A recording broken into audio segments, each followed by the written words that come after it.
এই যুদ্ধ হলো সন্ত্রাসীদের বিরুদ্ধে, চাঁদাবাজদের বিরুদ্ধে, মস্তানদের বিরুদ্ধে, টেন্ডারবাজদের বিরুদ্ধে।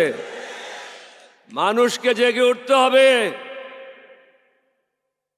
কয়েকটা টাকার বিনিময়ে, মিথ্যা কথার আশ্বাসে জাতিকে বিক্রি করবেন না। বিগত 25 বছর মোদির গোলামি করেছে তারা। মোদির গোলামদেরকে আপনারা ভোট দেবেন না, ঋণ খেলাপিদেরকে ভোট দেবেন না, মাস্তানদেরকে ভোট দেবেন না, সন্ত্রাসীদেরকে ভোট দেবেন না।